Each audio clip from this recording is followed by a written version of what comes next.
Olá! Que bom ter vocês conosco. Nós somos uma IA desenvolvida pelo site Ponto Geek. Curadoria de conteúdo humana por Gordo Geek. Eu sou a Jéssica. E eu sou o Eduardo. E aqui a gente aborda a vida de notáveis nerds e geeks que ajudaram a transformar nossa forma de vida, né? Seja mais recentemente ou lá atrás. Hoje a gente mergulha na história de Satya Nadella. Vamos entender quem é esse cara, né?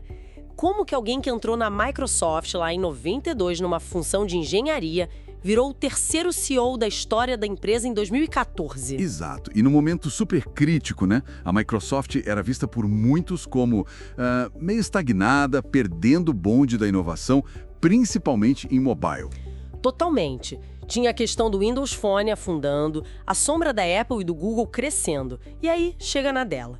A gente vai explorar hoje as fontes que a gente levantou, perfis, entrevistas, artigos para desvendar essa trajetória. Uma trajetória que começa bem longe de Redmond, lá em Hyderabad, na Índia. Satya Narayana Nadella, nascido em 19 de agosto de 1967. E a família dele é interessante, né? O pai era um IAS Officer, um servidor público de altíssimo escalão na Índia, com uma formação em economia, até com pé no marxismo, segundo algumas fontes. Isso.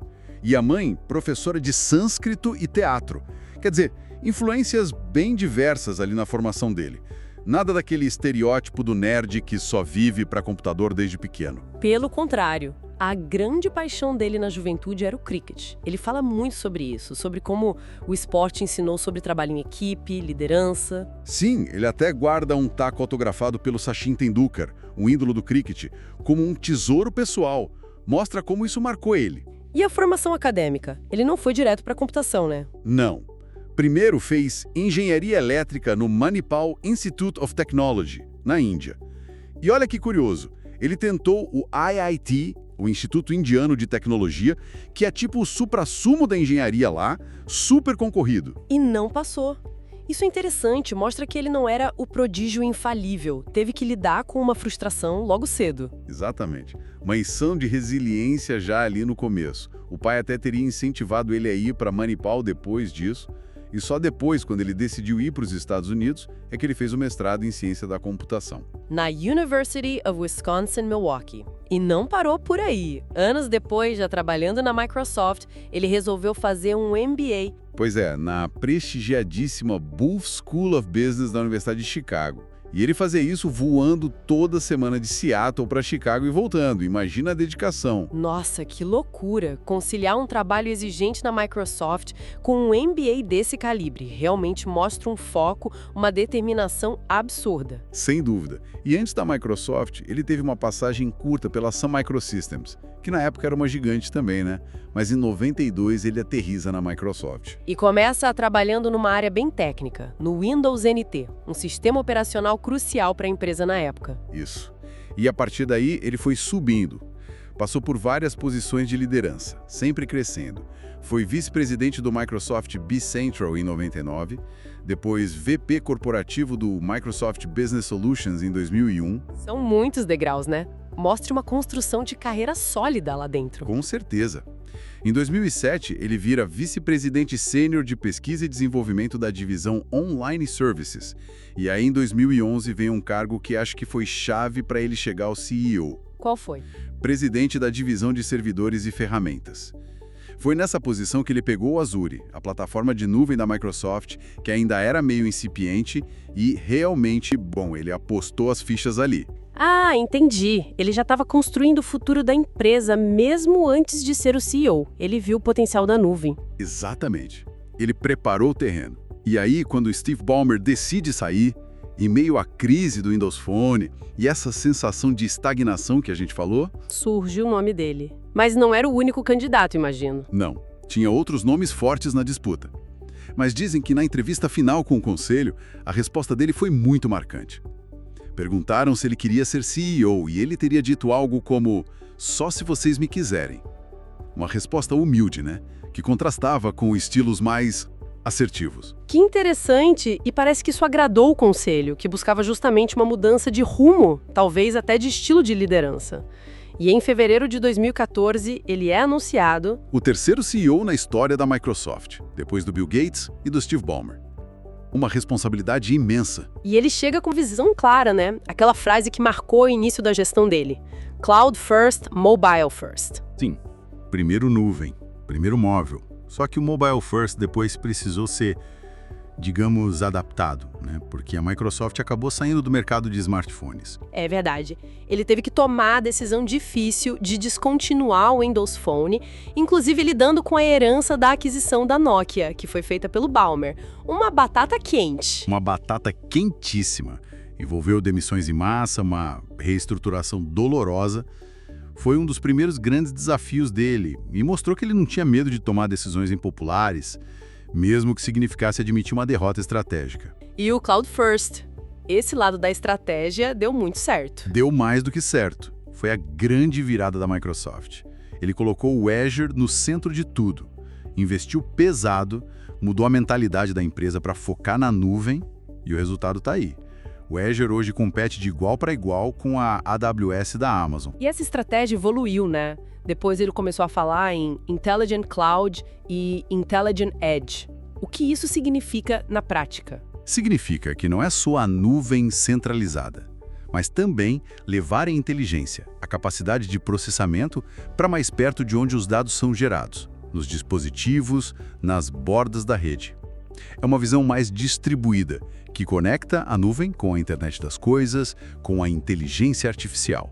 Falando em inteligência artificial, a parceria com a OpenAI foi outra jogada de mestre dele, né? Fundamental. Ele viu o potencial da IA generativa muito cedo e fez uma aposta altíssima na OpenAI, integrando as tecnologias deles nos produtos da Microsoft, como o Bing, o Office, com o Copilot. Isso colocou a Microsoft de novo na vanguarda da inovação. Mas você mencionou antes que talvez a maior mudança não tenha sido nem tecnológica, mas cultural.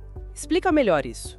Essa é talvez a marca mais forte do Nadella. Ele percebeu que a cultura interna da Microsoft, que era conhecida por ser muito competitiva, às vezes até agressiva entre as divisões, o chamado Stack Ranking, que o Ballmer usava para avaliar funcionários, era famoso por isso. Sim, que criava um ambiente meio cada um por si, né? Exato. Nadella entendeu que essa cultura estava impedindo a colaboração e a inovação. Para a Microsoft voltar a crescer e a inovar de verdade, precisava mudar a cabeça das pessoas. E aí ele trouxe o conceito de Growth Mindset, a mentalidade de crescimento.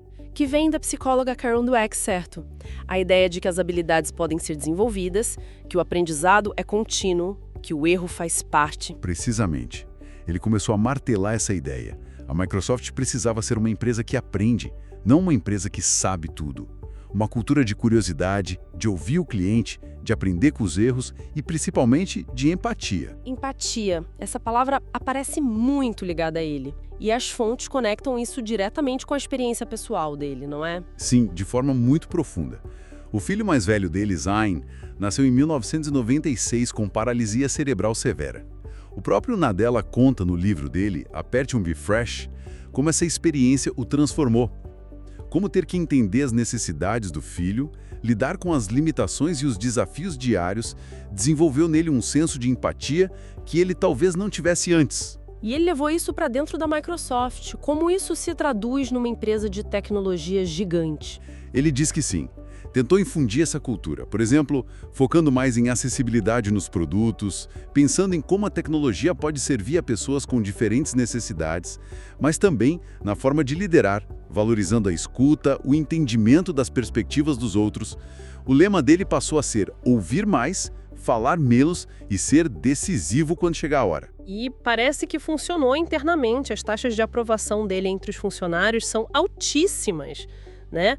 Bem diferente do final da era Ballmer. Muito altas. Ele conseguiu restaurar a moral da empresa. As pessoas se sentiram mais empoderadas, mais colaborativas. Claro que nenhuma transformação cultural é perfeita, mas a mudança foi inegável. E essa mudança cultural abriu portas para outras coisas, como a aproximação comum do open source, que era algo impensável na Microsoft do Gates ou do Ballmer. Totalmente impensável. A Microsoft viu o Linux como um câncer, lembra? Nadella mudou isso radicalmente. Começou a apoiar Linux no Azure, entrou para a Linux Foundation e o ápice foi a compra do GitHub em 2018. Que foi uma surpresa para muita gente. Comprar a maior plataforma de desenvolvimento colaborativo, majoritariamente open source. Foi uma jogada ousada, mas estratégica. Mostrou que a Microsoft não era mais aquela empresa fechada que queria dominar tudo sozinha. Estava disposta a colaborar, a fazer parte do ecossistema. E também lançar software-chave como o Office, o Outlook, em plataformas concorrentes como iOS e Android. Outra mudança de mentalidade enorme. Aceitar que o Windows não era mais o centro do universo para todo mundo. Exato. O foco mudou para onde o cliente estava, independente da plataforma. E isso ajudou a revitalizar produtos como o Office 365, que virou um sucesso de assinatura. Falando em aquisições, além do GitHub, teve a do LinkedIn em 2016, né? Que também foi gigantesca. Gigantesca. Mais de 26 bilhões de dólares. Muita gente questionou na época, mas hoje faz sentido dentro da estratégia da Microsoft, de estar presente no mundo profissional, conectando o Office, o Dynamics, que é o CRM e ERP deles, com a rede social profissional. Então, olhando o quadro geral, acertos enormes na nuvem, na cultura, na IA, em aquisições estratégicas, mas nem tudo foram flores, certo? A gente já falou da questão da Nokia e do Windows Phone. Teve mais algum tropeço notável? Bom, a Cortana, a assistente virtual da Microsoft, foi uma tentativa de competir com a Siri da Apple, a Alexa da Amazon e o Google Assistant. E, vamos ser sinceros, não deu muito certo no mercado de consumo, né? Pois é, acabou sendo mais focada no ambiente corporativo, integrada ao Windows e ao Office, mas perdeu a corrida dos smart speakers e do uso doméstico. Exato. Mostra que, mesmo com a visão e execução certas em muitas áreas, acertar em tudo é impossível, ainda mais no mercado tão competitivo. É um aprendizado constante, como o próprio Growth Mindset prega. O que nos leva às lições que a gente pode tirar da trajetória dele. Quais você destacaria? Olha, são várias. Primeiro, a importância da empatia na liderança. Não como algo fofo, mas como uma ferramenta estratégica para entender clientes, motivar equipes e construir uma cultura mais forte. Certo. Que mais? A resiliência. Aprender com os fracassos. Desde não passar no IT até os erros de produto na Microsoft. Não ter medo de corrigir o curso, como ele fez com a estratégia mobile. Ter uma visão de longo prazo. Não ficar preso só ao próximo resultado trimestral. A coragem de apostar no novo, né? Como ele fez com a nuvem e com a IA, mesmo quando não era óbvio para todo mundo. Exatamente. E a transformação cultural. Ele mostrou que mudar a cultura de uma empresa gigante é possível, embora seja um trabalho árduo e contínuo. E que essa mudança pode ser o motor para a inovação e para o crescimento financeiro. O valor de mercado da Microsoft explodiu sobre a liderança dele. E tem alguma curiosidade sobre ele? Algo mais pessoal? Bom, além da paixão pelo cricket, que a gente já falou, ele é descrito como um leitor voraz. Lê muito sobre liderança, claro, mas também psicologia, filosofia, história. Parece ser alguém bem intelectualizado, reflexivo. E reservado sobre a vida pessoal, né? Apesar de ter compartilhado a história do Zen no livro, ele geralmente mantém a família longe dos holofotes. Sim, bem discreto nesse aspecto. E uma curiosidade para o nosso público. Ele já esteve no Brasil algumas vezes para eventos da Microsoft. E uma das visitas, acho que em 2016, anunciou investimentos em data centers aqui, destacando a importância do mercado brasileiro para a empresa. Legal saber disso. Mostra que ele tem uma visão global mesmo. Sem dúvida. Ele comanda uma das maiores multinacionais do planeta, né? A visão tem que ser global. Então, pra gente amarrando, a história do Satya Nadella é um exemplo bem poderoso de liderança transformadora, né? Ele pegou uma gigante que parecia ter perdido o fôlego e a revitalizou completamente. Não só financeiramente, mas em termos de relevância tecnológica e cultural. Ele mudou o jogo, focando em nuvem, IA, mas principalmente mudando a forma como a Microsoft pensava sobre si mesma e sobre o mundo. Uma liderança que misturou visão estratégica afiada com uma aposta forte na humanização, na empatia, no aprendizado contínuo. Exatamente. E ele fez isso de um jeito descrito como calmo, ponderado, sem muito alarde. Um estilo diferente do que a gente costuma associar a CEOs de Big Techs, talvez. Fica a reflexão, então. Nesse mundo da tecnologia tão focado em velocidade, disrupção, lucro a qualquer custo, qual o verdadeiro peso, o legado de um líder que coloca a cultura, a empatia, a capacidade de aprender no centro da estratégia? É uma ótima pergunta para a gente pensar. O sucesso estrondoso da Microsoft sob Nadella sugere que talvez esse seja um caminho mais sustentável e, quem sabe, mais humano, né? Mesmo no coração do capitalismo tecnológico.